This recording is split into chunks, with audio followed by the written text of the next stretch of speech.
Mga kababayan, ako po si G. Tonji. Thank you for joining us once again on our show. We have a very, very special show, mga kababayan. Napaka-exciting po mula sa Pilipinas at bumibisita dito sa Los Angeles. Kasama natin ang Filipina singer na si Abby Asistio. And she's here to share with us her passion and her advocacy. Sa mga hindi po nakakaalam, Abby was diagnosed with alopecia areata. And if you don't know what that means, that's okay. We're going to find out about what that means when she was only 4 years old. Pag-uusapan po natin ang kanyang kondisyon and how she's helping others like her who are also experiencing this condition. So maraming salamat, Abby, for being here. Thank you so much for having me here, G. Excited ako dahil nalaman ko sa ating mutual friend na si Weng na nandito ka. So thank you for taking the time. I know that you came to Los Angeles for a conference. Yes. Pag-usapan natin itong conference na to because you were invited from the Philippines, the only Filipina delegate to do so. So congratulations on that. Thank you. So what was this conference about? So the conference was for the National Alopecia Areata Foundation. And you were telling them about alopecia, and you're like, what is alopecia? To those who don't know, it's actually a hair loss condition. I had it since I was 4 years old, and because of that, I lost all my hair. So this year, they invited me to be the closing speaker to share my story, and at the same time, sing a song that I wrote, which was about that journey. Okay. I actually shared with you, but I've never ever told anyone because yun na nga, it's not something that you publicize or you talk about because it can be embarrassing, right? But when I was 19, I lost hair, like in 3 different places on my head. They were bald spots as big as a quarter. Yes, and that's how alopecia usually starts, just spots. Okay, so what causes this condition?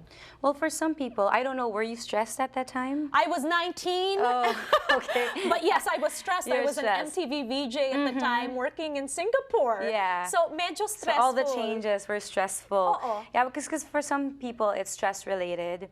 But for others like me, because I had it when I was 4, I don't think I was like stressed at 4 years old. It's an autoimmune condition, meaning the immune system attacks your body instead of defending it. So in my case, they attack the hair follicles instead of protecting my hair follicles. Okay, so what did you share at the conference?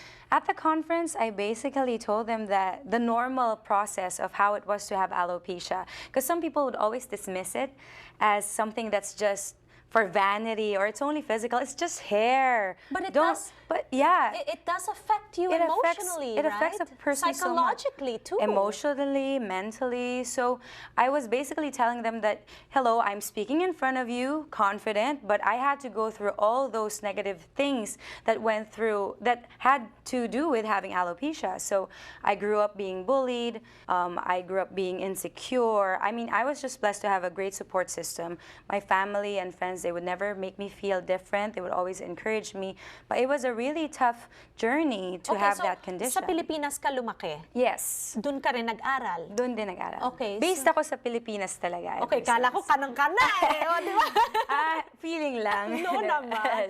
Pero growing up in the Philippines and having this condition, marami ka bang nakilala growing up at the time that had this? No, actually, that's the thing. You were saying how alopecia would make you feel that it's something that you have to hide or something you have to be embarrassed about. Tao, diba? Yeah, kasi who wants to see a bald girl or may poknat na girl? So you have to hide it. So I grew up thinking that I was alone. I didn't know anyone who had the same condition. Or if ever I would come across someone with alopecia, they weren't open to it. So I couldn't relate to them, and they weren't like, it's okay, you're gonna get better, we could get through this. It wasn't anything like that.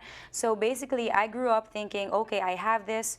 I don't know why I have it, but I have to cope with the condition. I just basically lived a normal life. But in terms of awareness in the Philippines, there really was none. There were no support groups. I couldn't connect to anyone who would understand what I was going through. Okay. Abby, nung nangyari yun sa akin, I went to my dermatologist, and it was one of the most painful experiences I've ever had. They injected my scalp with steroids para bumalik ang buhok. Para sa'yo, ano yung mga kailangan mong gawin or are there treatments available Yes. for alopecia? To get your hair back. When I was a kid, my parents actually brought me to the doctor, and the option of injections were there.